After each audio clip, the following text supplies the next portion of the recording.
If you're ready to start baking with fresh milled flour, but you're feeling stuck on where in the world to buy wheat berries and what the heck to do with 25 pounds of them, you're in the right place.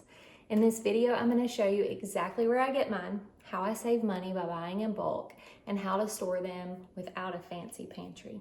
You'll walk away with a clear plan and some real-life storage hacks that make this totally doable, even in a small home. I'll share my 2 favorite suppliers, what grains I always keep on hand, and how I store 100 plus pounds of grain right in my bedroom closet. Okay, so let's talk about what my #1 source is for buying wheat berries and how I save money. So my #1 source is Azure Standard. It's a fantastic option if you're looking for organic, reliable grains, especially if you want to buy them in bulk. Their prices are super reasonable, and I've been using them for years with great success. So if you're just getting started with fresh milled flour, I highly recommend checking them out. If you're near Atlanta or if you're in the Southeast, then Bread Becker's is another great option. I'm sure you've heard of Sue Becker by now. You can shop in person, or just like Azure, they actually offer co-op shipments. And that works a lot like Azure. You'll go online, you'll find your co-op, you'll join, and then you'll pick your drop location and they'll ship that to you, just like with Azure Standard. I usually do this once a month. It's a really great way to save on shipping and to buy in bulk with other families that are in your area. So here's a money saving tip. Go for the 25-pound bags when you find a grain that you love. It brings the price per pound way down. But if you're testing something new like spelt or einkorn or a kamut, then start with just maybe a 10-pound bag and see how you like it. I personally like to keep a mix of hard red, which is my favorite for sourdough, and soft white wheat, which is perfect for muffins, cakes, and cookies. I personally keep on hand hard red wheat, hard white wheat, and those are the ones that I use a lot of times to make my breads like sourdough or my sandwich loaves. And then I also like to keep soft white wheat because it's perfect for muffins and cakes and cookies. Okay, so let's talk about some of the grains that I always like to keep stocked in my kitchen. So if you're just getting started with fresh milling, know what to buy and when to buy it can feel very overwhelming, but it actually doesn't have to be. So here's some things that I like to keep on hand. #1, I keep hard red wheat and hard white wheat. So hard red and hard white, really those are my go-tos for when I'm making like a hearty loaf or a sandwich bread.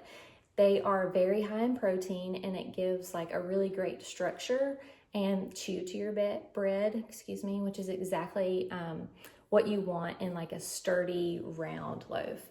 So if you're building or you're feeding your sourdough starter, then hard red is also an excellent option for consistent fermentation and strength. And I like to keep a mixture of both hard red and hard white together. So in a lot of my loaves, I prefer to use a 50-50 mix of this when I'm making bread. So I store my grains in my closet, which we'll talk about, but I like to keep a beautiful glass jar out close to my grain mill so that it's convenient when it's time to mill. Another grain that I keep on hand is soft white wheat. Now, this is the one that is actually best to use when you're making things like pancakes or muffins or a quick bread, like banana bread or something like that, or cookies. It's a low in protein grain, so it creates like a softer, more tender crumb, which is really perfect for baked goods that don't need as much rise.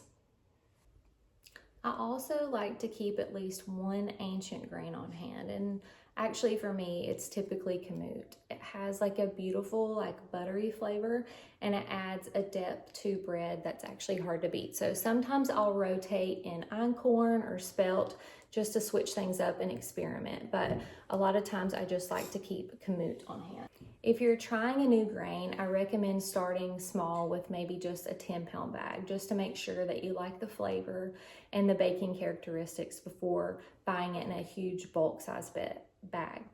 Remember that inside my fresh milled sourdough course, I share how to use each one of these in your recipes so that you're not just collecting grains, you're actually using them with confidence.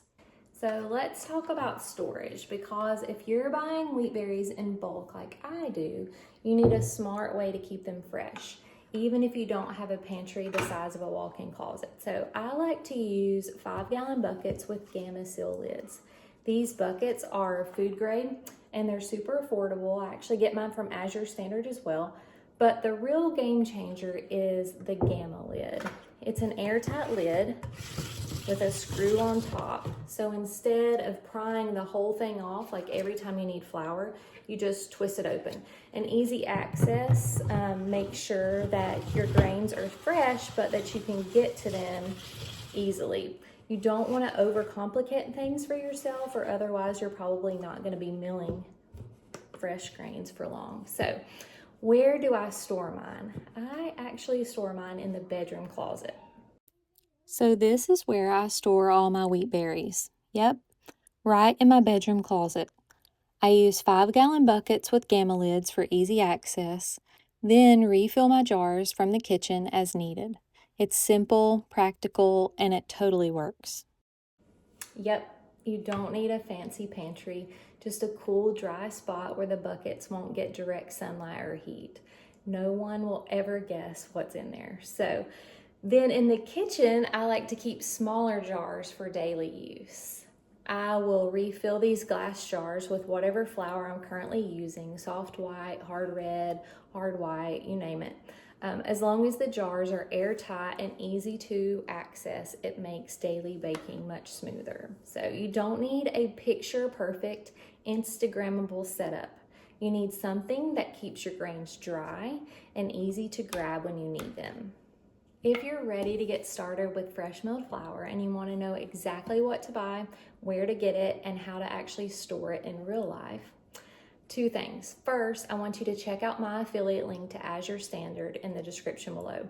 That's where I buy 90% of my grains, and you'll be able to browse the exact products that I use. Second, grab my free Fresh Milled Flour Quick Start Guide. It's a 5-day emailed series that will walk you step by step through everything that you need to know confidently in order to get started. And if you're wondering how to actually use that fresh flour that you're making, don't miss the next video, 5 things that I wish I knew before milling my first batch. It's everything I wish that someone had told me from the start.